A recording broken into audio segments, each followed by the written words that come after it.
Group of colleges के digital platform पर एक बार फिर से आप सभी का स्वागत है। BA first year first semester subject home science, जिसमें आपका आज का टॉपिक है प्रोटीन। इसके पहले आप पोषक तत्व ही पढ़ रहे थे, जिसमें आपने कार्बोहाइड्रेट के बारे में पढ़ा था। ये भी आपका एक न्यूट्रिएंट ही है, पोषक तत्व है प्रोटीन।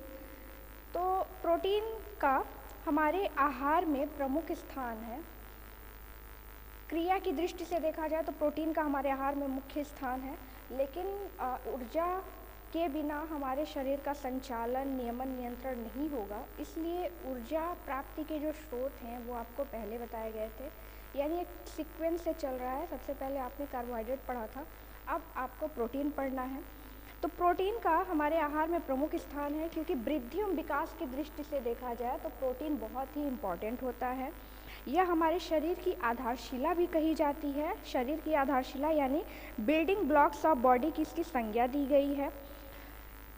जो हमारे सेल्स हैं, मानव शरीर में जो सेल्स बने होते हैं, किसी भी प्राणी के जो सेल्स होते हैं वो प्रोटीन के ही बने होते हैं। यानी सेल्स के रिकवर के लिए जो भी उसकी टूट फूट हो रही है, टूट फूट क्षतिग्रस्त हो रहे हैं, उसकी मरम्मत के लिए प्रोटीन बहुत ही ज़रूरी है।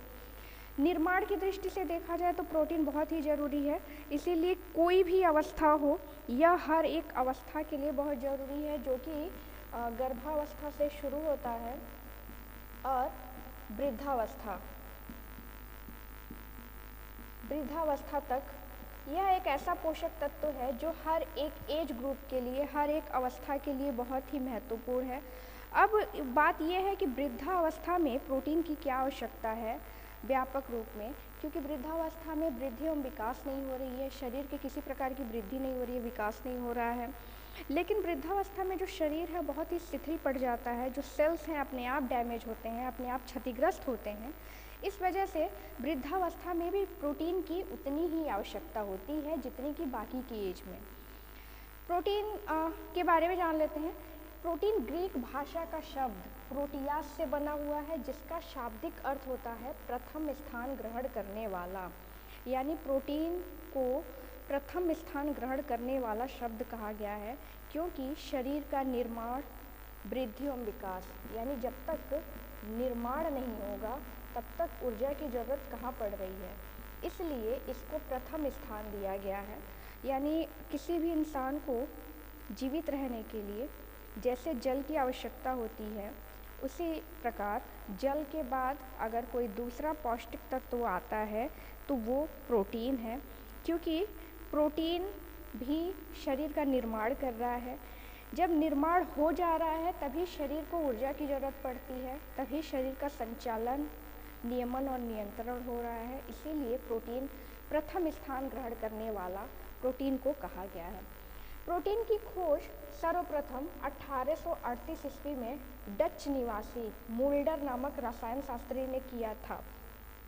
इसकी खोज सबसे पहले जो कि प्रोटीन एक तरफ से देखा जाए तो ग्रीक भाषा का शब्द प्रोटियास से बना हुआ है, जिसका शाब्दिक अर्थ है प्रथम स्थान ग्रहण करने वाला। और इसकी जो खोज है यह सबसे पहले सन 1838 में डच निवासी मुल्डर नामक रसायन शास्त्री ने किया था। और प्रोटीन का जो नामकरण है, यानी प्रोटीन नाम भी इन्होंने मुल्डर नामक रसायन शास्त्री ने ही दिया था। हमारे जो मांसपेशियाँ होती हैं, जो तंतु हैं, ऊतक हैं, सेल्स हैं, इन सब में भी प्रोटीन न्यून मात्रा में तो कभी किसी हिस्से में अधिक मात्रा में, यानी किसी न किसी रूप में प्रोटीन हमारे पूरे शरीर में उपस्थित रहता है। यानी शरीर रचना की दृष्टि से अगर देखा जाए तो पूरे शरीर का जो ड्राई वेट है, यानी हमारे शरीर में 65 to 70% जल है, जो कि आपको सेल्स में बताया गया था कि सेल्स में जल संग्रह रहता है, जल उपस्थित रहता है। तो जो हमारे बॉडी का ड्राई वेट है, उस ड्राई वेट का आधा भाग ही क्या होता है, प्रोटीन का बना होता है। यानी जो लिक्विड वेट है वो नहीं, बाकी जो ड्राई वेट है उसका आधा भाग प्रोटीन का बना होता है। कुल जितना हमारा बॉडी वेट है उसका 1/3 भाग मांसपेशियों में रहता है। यानी प्रोटीन पूरे शरीर के बॉडी वेट का आधा भाग प्रोटीन का होता है, ड्राई बॉडी वेट का, जिसमें से 1/3 भाग मांसपेशियों में प्रोटीन इकट्ठी रहती है, 1/5 भाग अस्थियों में, 1/10 भाग त्वचा में, और बाकी के जो जितने पार्ट्स हैं जैसे लसिका हो गए, रक्त, श्लेष्मिक तरल भाग, मस्तिष्क, बाकी के सारे जो हार्मोन्स हैं, एंजाइम्स हैं, इन सारी चीज़ों में बढ़ जाता है।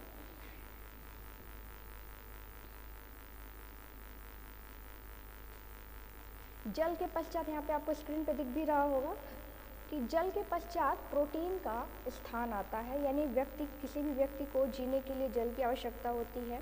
जल के बाद अगर किसी पौष्टिक तत्वों की आवश्यकता है तो वो प्रोटीन है, क्योंकि प्रोटीन शरीर की आधारशिला है। कार्बोज एवं वसा से हमें ऊर्जा मिलती है, परंतु संरचना की दृष्टि से देखा जाए तो प्रोटीन का मुख्य स्थान है, जहाँ हमें कार्बोज और वसा से ऊर्जा मिल रही है, लेकिन संरचना यानी रचना, शरीर की रचना, निर्माण की दृष्टि से देखा जाए तो प्रोटीन का मुख्य स्थान है। यानी एक बच्चा जो माँ के गर्भ में जब आ रहा है, माँ के गर्भ में यानी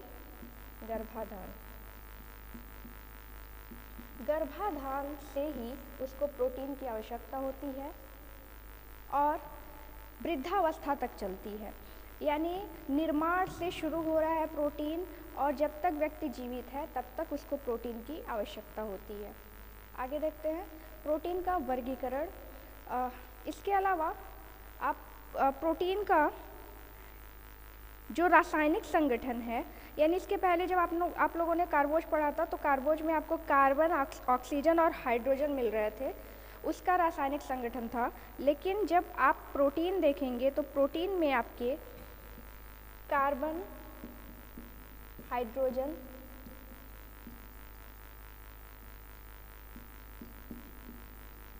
ऑक्सीजन और नाइट्रोजन,